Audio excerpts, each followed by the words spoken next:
Bonjour et bienvenue dans la belle ville de Mayence. Oui, bonjour et bienvenue dans Xenius. Aujourd'hui, Dörte et moi allons vous parler des drogues au quotidien. Tous les jours, nous nous retrouvons face à des tentations potentiellement dangereuses telles que l'alcool, la cigarette ou le café. Toute la question consiste à savoir quand le plaisir s'arrête et quand l'addiction commence. Et surtout, ce que l'on peut faire dans ce cas. D'autant que le danger est parfois là où on ne l'attend pas. C'est le cas avec Internet. Difficile pour elle de s'en passer. Viviane est connectée en permanence. Infos, rendez-vous, potins, Facebook est au centre de sa vie. Tous ses amis et connaissances ont un compte. Le réseau social est pour elle comme une drogue. Elle ne lâche quasiment jamais l'écran des yeux.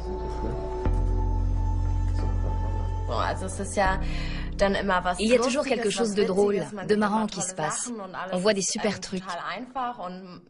C'est ultra simple et on s'amuse bien.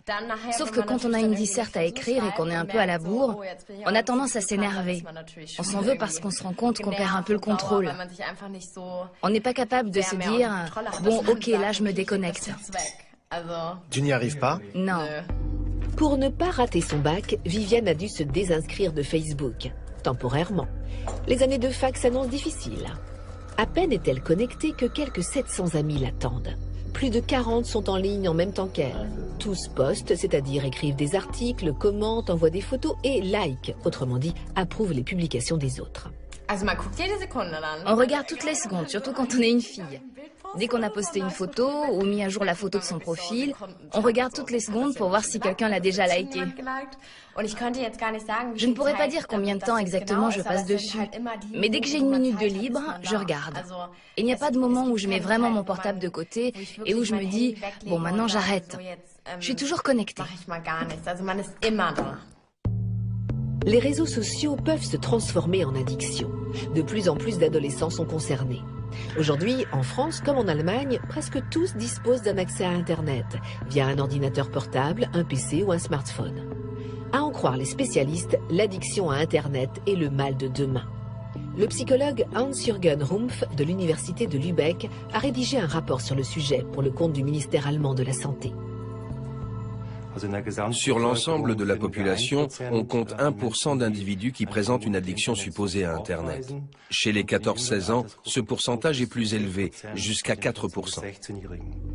Si Viviane présente un comportement à risque qui pourrait basculer dans l'addiction, elle arrive encore un tant soit peu à se contrôler. Peter, en revanche, a vraiment été accro à Internet.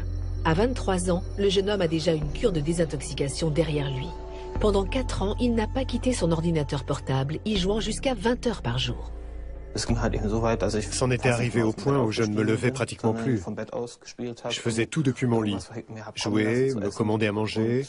Pendant la journée, je ne bougeais quasiment pas. Je ne me douchais plus. Je ne prenais plus soin de moi. Je me laissais complètement aller. Jusqu'à quel point? J'empestais, littéralement. Si Facebook peut rendre des jeunes filles accros au chat, il représente aussi un danger pour les garçons comme Peter en proposant des jeux en ligne gratuits avec un nombre infini de niveaux à franchir. Une fuite hors du monde réel fortement chronophage. L'enjeu est vite devenu de réussir, selon mes propres critères, de passer des niveaux intermédiaires, des levels. J'en ai passé un, waouh, je suis trop fort. Adolescents et jeunes adultes cherchent une reconnaissance dans le jeu et la compétition. L'addiction à Internet a par conséquent longtemps été un problème majoritairement masculin. Mais avec le succès des réseaux sociaux, les jeunes filles ont rattrapé leur retard. Facebook réunit tout ce que beaucoup d'entre elles recherchent. Le professeur Rainer Thomasius du Centre de recherche allemand sur la toxicomanie à Hambourg étudie les risques encourus. Facebook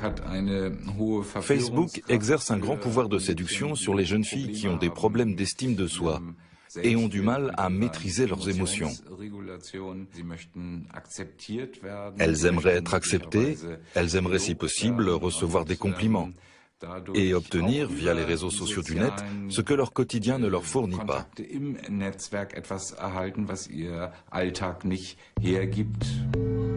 Beaucoup ont donc intégré Internet dans leur quotidien et augmentent ainsi le risque d'accoutumance. Smartphones et tablettes font en effet d'Internet une drogue disponible partout et à tout moment. Il y a de moins en moins de distinction claire entre le fait d'être connecté et celui d'être déconnecté, entre Internet et la vie réelle. Ces deux espaces sont de plus en plus interconnectés. Aujourd'hui, par exemple, deux jeunes qui sont assis l'un à côté de l'autre et interagissent peuvent simultanément consulter leur smartphone et être connectés à Internet. Il n'y a plus de distinction nette et précise. C'est pourquoi il sera plus difficile à l'avenir d'affirmer, par exemple, que telle personne est trop souvent ou trop longtemps connectée. Mais que veut dire trop souvent ou trop longtemps? Les spécialistes situent la limite à 30 heures hebdomadaires de jeux en ligne ou de réseaux sociaux. Pour Peter, c'était beaucoup plus. Conséquence, arrêt des études, isolement, perte de contrôle. Le profil type de l'addiction. Quand je restais un jour ou deux sans me connecter, j'étais d'une humeur massacrante. Je prenais la mouche très facilement. Ça arrivait souvent que j'enguirlande quelqu'un alors qu'il m'adressait la parole tout à fait normalement.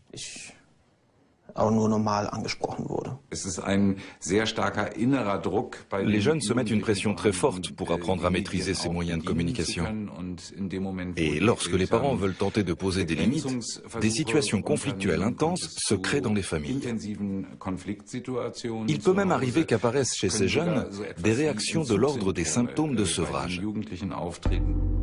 Pour se sortir des griffes d'Internet, Peter a dû suivre une cure de désintoxication de 6 semaines à l'hôpital. Aujourd'hui, il n'y consacre plus qu'1 heure par jour. Le jeune homme a programmé son ordinateur de sorte qu'il s'éteigne automatiquement une fois le temps écoulé. Mais malgré le succès de la cure, une rechute est toujours possible.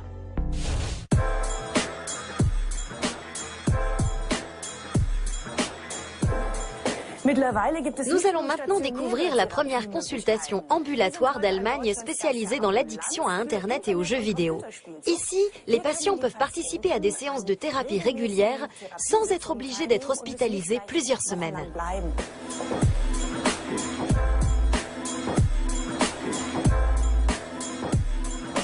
Bonjour. Ravi de vous voir. Entrez. Merci. Vous êtes psychologue et votre consultation vient de se terminer. Nous avons vu dans le reportage que les jeux en ligne et les réseaux sociaux constituent la principale source d'addiction à Internet. Quelle est votre expérience sur le sujet? Effectivement, les joueurs de jeux de rôle en ligne constituent toujours actuellement le gros de nos patients. Je pense notamment à un joueur du jeu de rôle World of Warcraft. Les réseaux sociaux sont aussi présents chez nous, par exemple Facebook. Mais cela ne concerne pour le moment que 10% environ des patients. La pornographie et les jeux de hasard sur le net sont également représentés à hauteur de 10%. C'est une autre part importante. J'imagine qu'il est difficile de déceler quand un sujet bascule dans l'addiction. Comment diagnostique-t-on une addiction à Internet ? Les personnes qui viennent à notre consultation ambulatoire avec ce genre de problème commencent par remplir un questionnaire mis au point par notre équipe. Ensuite, nous menons évidemment un entretien approfondi qui nous permet de détecter d'autres problèmes éventuels, comme la dépression ou l'anxiété. Il existe donc un lien entre l'addiction à Internet et d'autres problèmes? Oui, effectivement, nos patients souffrent fréquemment d'une grande anxiété sociale. Nous avons pris cela en compte dans notre approche thérapeutique, qui est axée notamment sur les compétences sociales. L'addiction à Internet est-elle une pathologie à part entière ou est-ce plutôt un effet de mode ? Il s'agit bel et bien d'une pathologie qui touche un grand nombre d'individus. Nous pouvons d'ailleurs mesurer chez nos patients dépendants à Internet des réactions différentes de celles des sujets sains. Comment ça, mesurer? Au moyen d'électroencéphalogrammes. Ah, tenez, nous avons un volontaire. D'accord, je m'y colle. Très bien.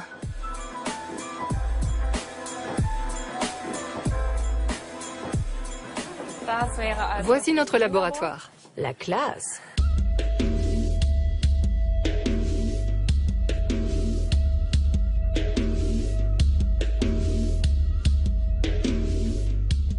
Il est prêt, je crois. Oui. Super. Dans un instant, nous allons mesurer si Pierre et son smartphone entretiennent déjà une relation de dépendance. Mais avant cela, voyons quel rôle joue le système de récompense présent dans le cerveau dans l'addiction. L'homme à qui l'on pose des lunettes de protection s'apprête à passer une IRM. Objectif des chercheurs, obtenir des images de son cerveau au moment où on lui présente ses photos. Ce patient est alcoolique. Le professeur Kiefer de l'université d'Heidelberg va observer avec attention son activité cérébrale. L'expérience consiste à faire passer un IRM à des patients alcoolodépendants en leur montrant des photos de boissons alcoolisées. Cela suffit à rendre visible l'activation du système de récompense. Par exemple, sur cette image IRM, on voit que dans cette région, le système de récompense est activé. L'IRM permet de déterminer si le sujet éprouve un intérêt fort pour l'objet représenté. Si le sujet associe l'alcool à des expériences positives, la simple vue d'une boisson alcoolisée entraîne la libération de dopamine dans le système de récompense.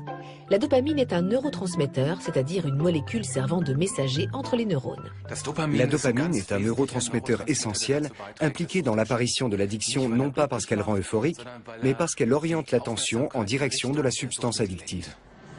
C'est le cas aussi chez cette souris de laboratoire. Son attention se porte sur cette manette. Elle a très vite compris qu'à chaque fois qu'elle appuyait dessus, elle s'injectait de la cocaïne. Voici ce qui se passe dans son système de récompense. Comme la manette cocaïne promet du bien-être, les neurones sécrètent une quantité accrue de dopamine, laquelle se fixe sur les récepteurs d'autres neurones. Plus la quantité de dopamine est importante, plus le signal nerveux est fort et plus le cerveau associe rapidement la manette cocaïne à un stimulus important. Chez l'homme, comme chez l'animal, le cerveau produit toujours une certaine quantité de dopamine. Mais l'alcool et la nicotine multiplient cette quantité par 200. La cocaïne par 400 et les amphétamines par 1000. Les neurones finissent par se protéger contre cet afflux de dopamine en réduisant le nombre de ces récepteurs. Les signaux nerveux perdent en intensité, mais le cerveau qui s'était habitué à recevoir des signaux forts éprouve un manque. Conséquence, le sujet ressent l'envie de consommer la substance addictive. Jusqu'où peut aller cette envie? C'est ce qu'a étudié le professeur Rainer Spanagel en faisant subir une cure de sevrage à des rats dépendants à l'alcool ou à la cocaïne, puis en observant leurs réactions. On a constaté qu'il continuait d'appuyer sur la manette des centaines de fois, voire 10 000 fois pour la cocaïne, dans l'espoir d'en obtenir encore. C'est un moyen de mesurer l'intensité de l'envie. Mais comment passe-t-on de l'envie à l'addiction? Des examens sur les rats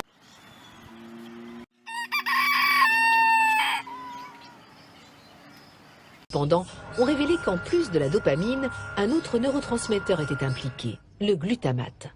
Sa sécrétion entraîne une excitation des neurones.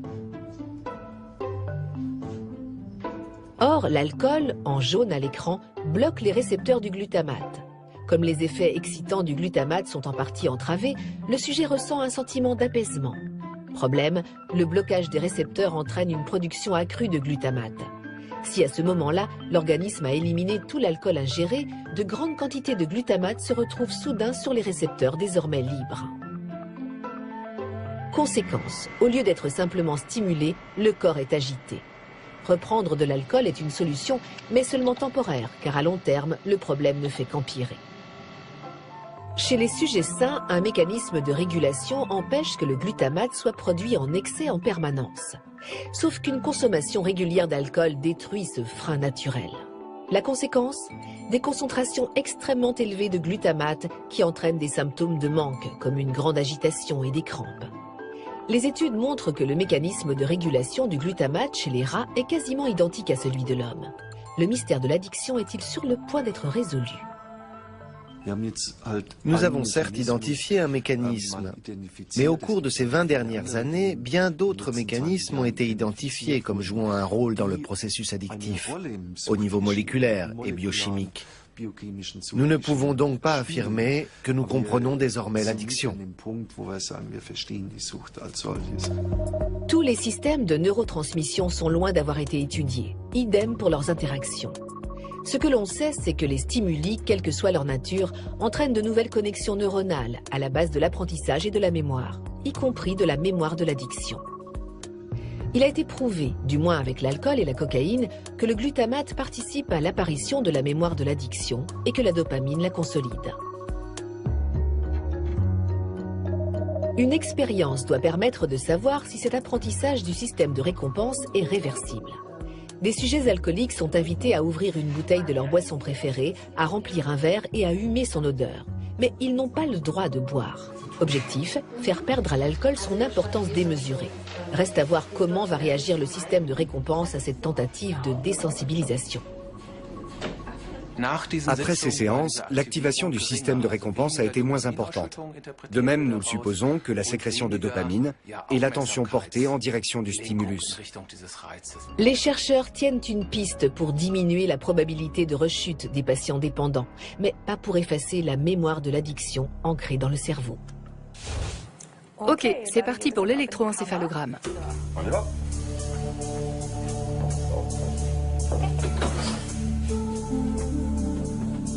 Je m'assois? Oui, installez-vous ici.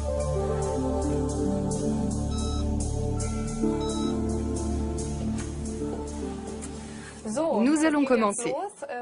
Je vais vous demander de regarder avec attention les images qui vont suivre. Ensuite, nous verrons ce qu'il en ressort. Je les regarde, c'est tout. Oui, c'est ça.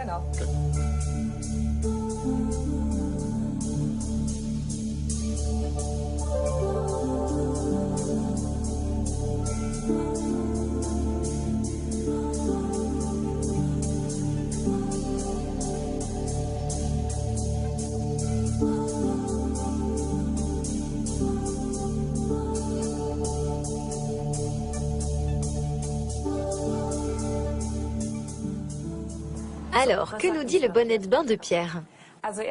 Sur cette courbe-ci, on voit comment il réagit face à des images neutres qui n'ont pas de rapport avec son smartphone. Et sur celle-là, comment il réagit face à des images émotionnelles qui représentent son smartphone. On constate qu'il y a peu de différence entre les deux courbes. Chez les personnes dépendantes, la courbe qui correspond à la réaction face à la substance addictive est beaucoup plus marquée. Nous avons effectué une étude afin de vérifier si nos joueurs accros aux jeux vidéo se différenciaient des sujets qui ne sont pas dépendants. Et on voit effectivement très nettement que la courbe correspondant à leur réaction face aux images de jeux vidéo est beaucoup plus marquée. Ça veut dire que vos joueurs réagissent plus aux images de jeux en ligne qu'aux images de la vie réelle? C'est ça. Si vous voulez, je peux vous montrer ces différences avec une autre expérience. D'accord. Vous voulez faire le test? Oui. Très bien. C'est un test de réaction. Il s'agit de classer les mots qui vont apparaître au milieu de l'écran dans deux catégories au choix. Vous appuierez sur la touche de droite si le mot est à classer dans les catégories déconnecté ou attristé. Et vous appuierez sur la touche de gauche si le mot est à classer dans les catégories connectées ou enthousiastes. Il y a déjà un jugement de valeur, non? Le test est un peu embellificoté, mais il ne s'agit pas de porter un jugement, seulement de classer des mots. Ok. Tout en étant aussi rapide et précis que possible. Bien. Je vais débrancher Pierre. Ok.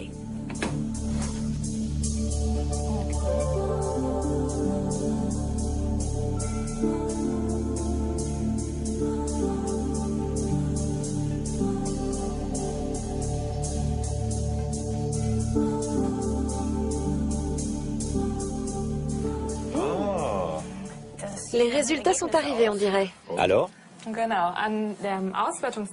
Avec ce diagramme d'évaluation, nous pouvons visualiser chez nos sujets l'enthousiasme ou la tristesse qu'ils ont associé aux mots connecté et déconnecté. D'après vos résultats, vous présentez une préférence légère pour les activités en ligne. Chez nos sujets dépendants, c'est différent. Leur préférence pour les activités en ligne est nettement plus importante, d'où leur plus grande rapidité à associer les mots enthousiaste et connecté. Notre groupe de contrôle qui ne présente pas d'addiction à Internet se situe entre les deux. Et que peut-on conclure précisément de cette évaluation? On peut conclure de cette évaluation que le comportement addictif est un processus très automatisé. Cela veut dire qu'avant même de réaliser que l'on a envie de la substance addictive, ce processus est déjà enclenché. C'est la même chose chez tous les malades souffrant d'une addiction. Ils ont des difficultés à contenir leur envie une fois que cet automatisme est en place. Merci. Merci. Je vous en prie. Les dépendances à Internet, à la nicotine ou à l'alcool ne sont pas les seules pathologies addictives répandues. Notre émission touchant à sa fin, quoi de mieux, en guise de dessert, que de vous parler du sucre? New York, la ville de tous les superlatifs.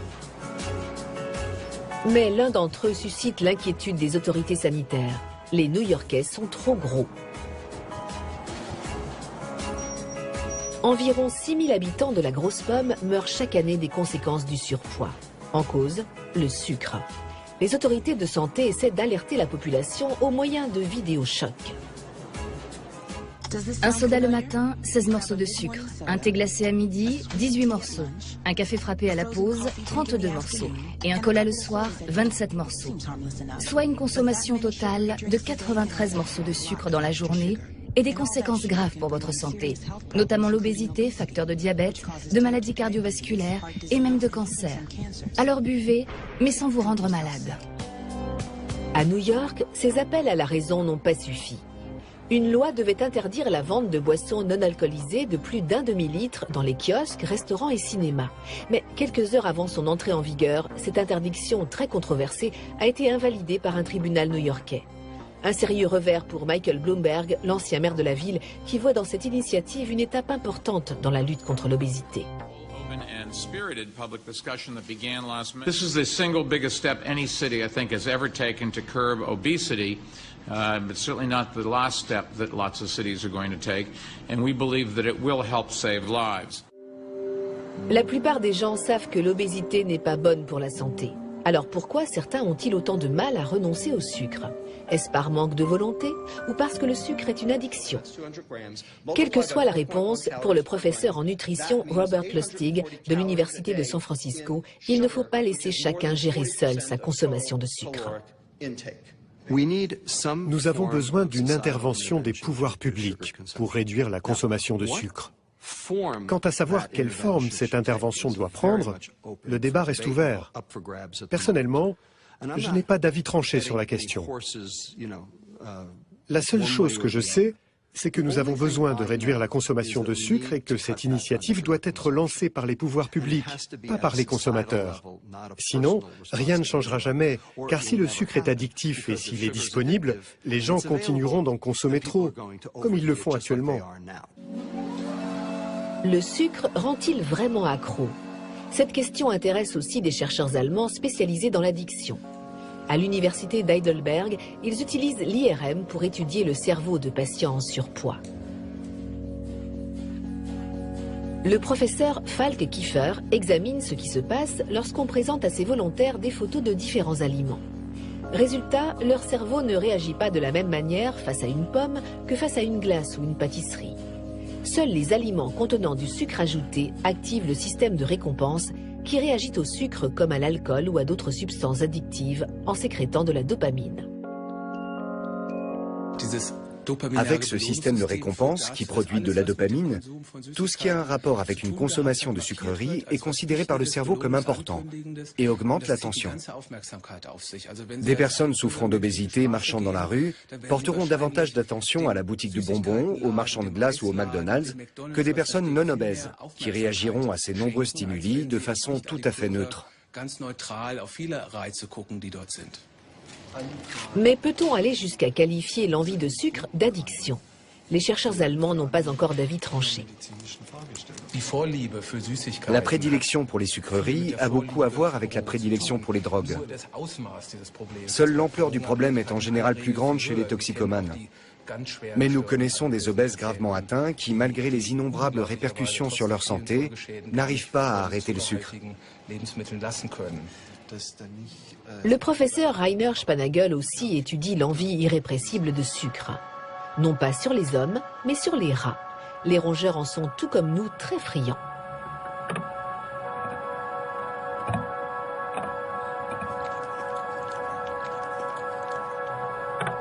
Cela n'est pas sans conséquences.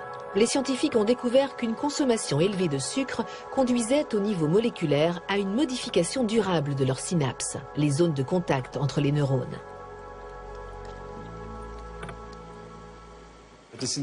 Il ne s'agit pas seulement de modifications à court terme. Le cerveau garde cela en mémoire et peut, bien plus tard, déclencher une envie de solution d'eau sucrée. Pour les chercheurs, cette modification du cerveau est également possible chez l'homme. En fin de compte, la civilisation a surpassé l'évolution.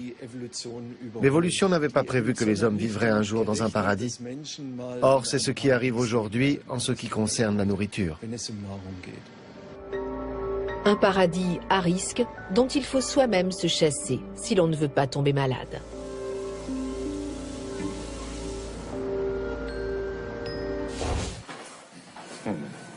Heureusement, il existe une addiction qui est sans danger.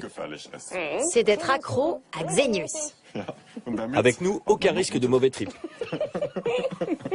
À plus, ciao. À la prochaine, restez curieux, mais en toute conscience.